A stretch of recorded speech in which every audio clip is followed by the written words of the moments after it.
नमस्कार। साहित्य जगत में इन दिनों फिर एक बार हलचल मची है। जब से सोशल मीडिया का ज़माना आया है, इस तरह के विवाद बीच बीच में उठते रहते हैं। तमाम ऐसी पोस्ट पढ़ने को मिलती है जिस पर सवाल भी उठते हैं और लेखकों की खेमेबाजी से लेकर उनकी रचनात्मकता तक पर भी सवाल उठ जाते हैं।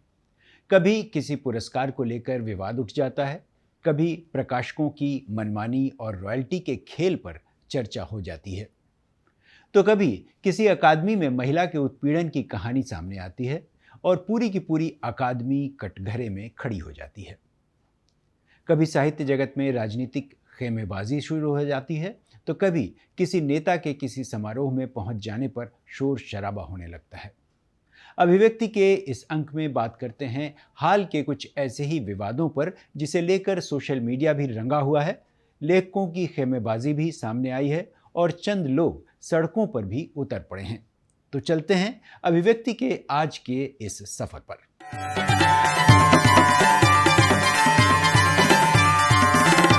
पटना में साहित्य अकादमी के 4 दिनों के अभिव्यक्ति के उत्सव उन्मेष में लेखकों का जमावड़ा लगा है। तमाम विरोधों के बावजूद यहाँ अंतर्राष्ट्रीय साहित्य उत्सव में ढेर सारे प्रतिष्ठित और वरिष्ठ लेखक अपने अपने सेशन के साथ मौजूद हैं। उन्हें अकादमी से कोई शिकायत नहीं। बेशक अकादमी के सचिव श्रीनिवास राव पर यौन शोषण के आरोप लगे हों, उनके खिलाफ 200 से ज़्यादा लेखकों ने अपील जारी की हो और उनके बहिष्कार से लेकर उनके निलंबन तक की मांग उठी हो, लेकिन श्रीनिवास राव और तमाम लेखकगण इस प्रकरण को खास नहीं मानते। समारोह जहां हो रहा है उस परिसर के बाहर जन संस्कृति मंच, जनवादी लेखक संघ और प्रगतिशील लेखक संघ से जुड़े लोग प्रदर्शन करते रहे, विरोध दर्ज कराते रहे, लेकिन अंदर कार्यक्रम चलता रहा। अब आपको ले चलते हैं रायपुर। यहाँ हिंद युग्म प्रकाशन संस्थान का चौथा 2 दिवसीय साहित्य उत्सव हुआ। देश भर से लेखक गण बुलाए गए और जो सबसे अहम बात रही कि जाने माने वयोवृद्ध साहित्यकार विनोद कुमार शुक्ल को उनकी चर्चित किताब दीवार में एक खिड़की रहती थी के लिए केवल 6 महीने की रॉयल्टी के तौर पर हिंद युग्म प्रकाशन ने 30 लाख रुपए का चेक दिया। यह पहला मौका है जब किसी लेखक को इतने कम समय में इतनी ज्यादा रॉयल्टी मिली। विनोद कुमार शुक्ल गदगद थे। उनके साथी कवि नरेश सक्सेना से लेकर तमाम लेखक अभिभूत थे और यह सवाल उठने लगा था कि आखिर आज के डिजिटल दौर में कैसे 6 महीने के अंदर विनोद जी की इस किताब की 87,000 से ज़्यादा कॉपियां बिक गईं। प्रकाशक ने ऐसा क्या कमाल किया और बाकी प्रकाशक क्यों लेखकों की किताबें नहीं बेच पाते, और अगर बेचते हैं तो रॉयल्टी क्यों नहीं दे पाते? जरा सुनिए विनोद जी ने इस मौके पर क्या कहा और प्रकाशक शैलेश भारतवासी क्या कहते हैं। मेरे सामने उपस्थित मेरे पाठकगण जो यहाँ हैं और पूरे भारत में, ऐसा आप लोगों ने मुझे समझाया भी है, उनसे मैं यह जोर देकर कहना चाहता हूँ, आज मैं जो यहाँ खड़ा हो पाया हूँ वह आपके सहारे ही। हिंद युग्म के कारण मैंने कभी सोचा भी नहीं था कि किस तरह मैं इस मुकाम में पहुंचा। यह जो बड़ा चेक लेकर आपके सामने हूँ था थोड़ी देर पहले, वह राशि में भी बड़ा है। मैंने कभी सोचा नहीं था कि इस देश में एक सरल, सहृदय और प्रकाशकीय ईमानदारी से भरे प्रकाशक के हाथों मेरी किताब पहुंचेगी। आज का यह समय मेरी उम्मीद से परे है।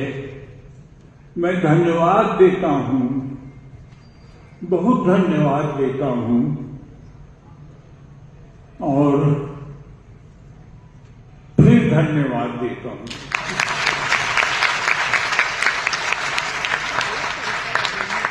हमने ये रॉयल्टी 30 लाख की 6 महीने में जो उनकी बनी वो इसलिए भी दी सार्वजनिक तौर पे कि सामान्य लोगों में ये संदेश पहुँचे कि हिंदी में किताबें बिकने लगी हैं। नए जो लिखने वाले लोग हैं उनके अंदर भी ये विश्वास जमे कि लिखने के बाद वो कमा भी सकते हैं, किताबें पढ़ी जा रही हैं। और तीसरा एक संदेश ये भी देना चाह रहे थे हम कि जो हिंदी का स्थापित प्रकाशन तंत्र है वो इस दिशा में भी पहल करना शुरू करे कि अपने लेखकों को उनकी उचित रॉयल्टी और आंकड़ों का ब्यौरा सिलसिलेवार ढंग से, बहुत व्यवस्थित ढंग से देना शुरू करें। सोशल मीडिया पर 30 लाख रॉयल्टी की कहानी खूब छाई रही और उससे भी ज्यादा छाया रहा इस कार्यक्रम में छत्तीसगढ़ के पूर्व मुख्यमंत्री रमन सिंह का आना। विनोद कुमार शुक्ल पर भी साहित्य जगत ने सवाल उठाए और सोशल मीडिया पर उनके बारे में खूब छपा कि भला उन्होंने रमन सिंह से हाथ क्यों मिलाया। अब तीसरी खबर पर भी गौर कर लेते हैं। कांग्रेस के जमाने में जाने माने कवि श्रीकांत वर्मा और उनकी पत्नी वीणा वर्मा की काफी चर्चा होती थी। दोनों ही राज्यसभा में सांसद भी रहे। वीणा जी तो 3 बार सांसद रहीं। श्रीकांत वर्मा और वीणा वर्मा का साहित्य जगत में योगदान भी माना जाता है। श्रीकांत जी को साहित्य अकादमी का सम्मान मिला। नई कविता आंदोलन के प्रमुख कवियों में वे रहे। उनके बेटे हैं अभिषेक वर्मा, हथियारों के डीलर रहे हैं। अपने पिता के नाम पर श्रीकांत वर्मा ट्रस्ट चलाते हैं और फिलहाल शिवसेना शिंदे गुट से जुड़े हुए हैं। अभिषेक वर्मा ने भी पिछले दिनों अपने ट्रस्ट की ओर से साहित्य के सबसे ज्यादा राशि वाले पुरस्कार की घोषणा कर डाली। अब तक साहित्य का सबसे बड़ा पुरस्कार ज्ञानपीठ को माना जाता है, जहां की राशि है 11 लाख रुपए। अब अभिषेक वर्मा ने घोषणा की है कि उनके ट्रस्ट से हर साल एक साहित्यकार को 21 लाख रुपए का पुरस्कार दिया जाएगा। पत्रकारिता के लिए एक पुरस्कार 5 लाख का होगा और कला संस्कृति के क्षेत्र में काम करने वालों के लिए 2-2 लाख के 2 पुरस्कार दिए जाएंगे, यानी कुल मिलाकर 30 लाख के पुरस्कार। सोशल मीडिया पर इसे लेकर भी खूब लिखा जा रहा है। सवाल यहाँ भी है कि अभिषेक एक दक्षिणपंथी राजनीतिक व्यक्ति हैं, हथियारों के डीलर रहे हैं, तो वह अपने पिता के नाम पर किस तरह से साहित्य जगत की सेवा करने वाले हैं और इन पुरस्कारों का चयन किस आधार पर होगा, वगैरह वगैरह। किसी लेखक के नाम पर चलने वाले ट्रस्ट के पास इतना पैसा आता कहाँ से है, ये सवाल भी उठ रहे हैं। जाहिर है साहित्य की दुनिया में विवादों का कोई अंत नहीं है। पुरस्कार और सम्मान तो हमेशा से विवादों के घेरे में रहे हैं। महिलाओं के प्रति नजरिया और यौन शोषण की कहानियां भी गाहे बगाहे सामने आ ही जाती हैं। हाल ही में कृष्ण कल्पित प्रकरण लोगों को याद ही होगा। फिर सत्ता के इर्द गिर्द घूमने वाले और फायदा उठाने वाले साहित्यकारों की कहानियां भी खूब होती हैं। मोदी सरकार बनने के बाद से साहित्य अकादमी पुरस्कारों की वापसी का प्रकरण भी लोगों को याद है और टुकड़े टुकड़े गैंग का आरोप भी। कई तथाकथित वामपंथी लेखकों साहित्यकारों का पाला बदलना भी अब आम बात है। ऐसे मुद्दों पर हस्ताक्षर अभियान चलाकर विरोध दर्ज करना भी अब नया नहीं है। कुछ महीने पहले जेसीबी साहित्य पुरस्कारों के विरोध में भी हस्ताक्षर अभियान चलाए गए थे।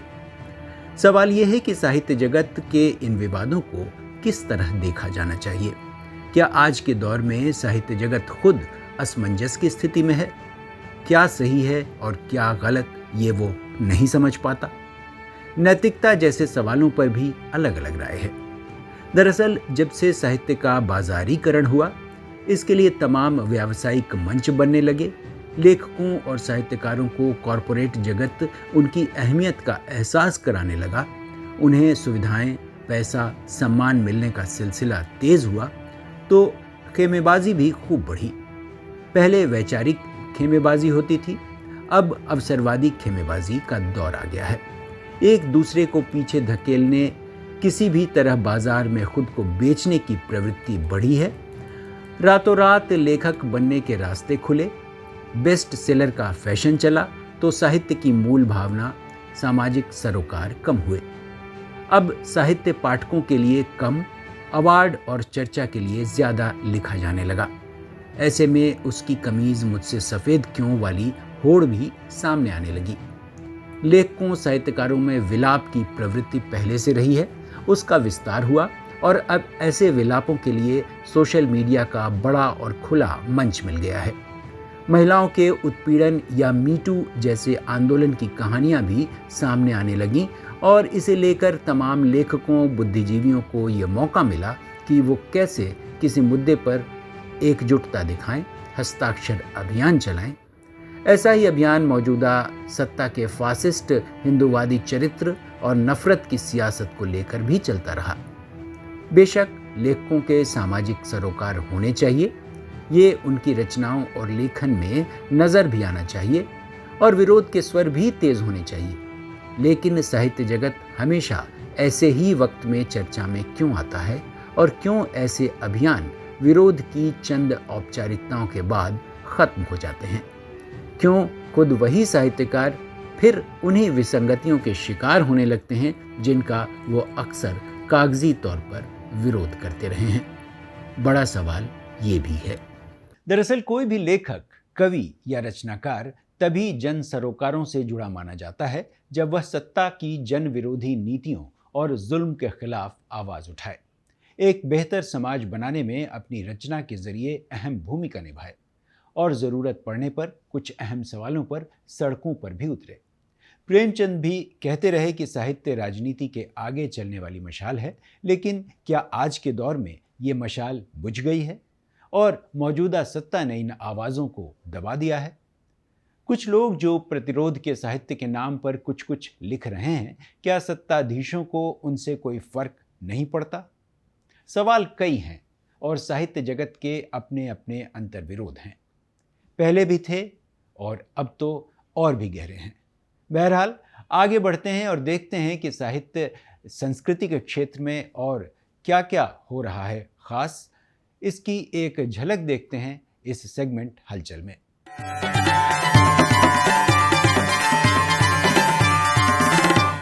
दिल्ली के कॉन्स्टिट्यूशन क्लब में पिछले दिनों हुए स्पंदन कार्यक्रम में साहित्य के तमाम आयामों पर चर्चा हुई। इसमें 13 सत्रों में अलग अलग विषयों पर संवाद हुए।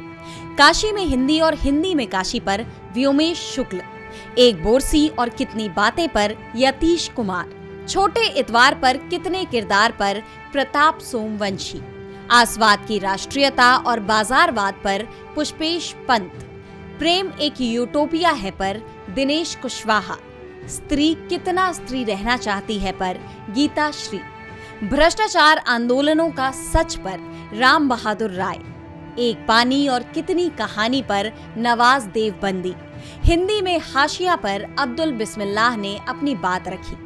आलोक श्रीवास्तव, अनामिका जैन अंबर, अन्नू कपूर, नीलोत्पल मृणाल ने भी अपने अपने सत्र में अलग अलग विषयों पर बोला।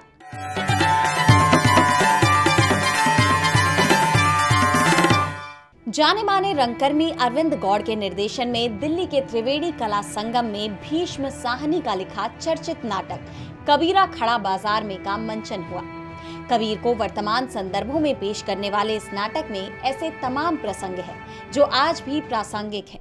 अस्मिता थिएटर ग्रुप ने यह नाटक पहले भी कई बार किया है और हर बार नाटक हाउसफुल रहा है। इस बार भी ऐसा ही रहा। संगीत दिया था संगीता गौड़ ने। अभिव्यक्ति में इस बार के लिए इतना ही। मिलते हैं अगले हफ्ते किसी नए मुद्दे के साथ। तब तक के लिए नमस्कार।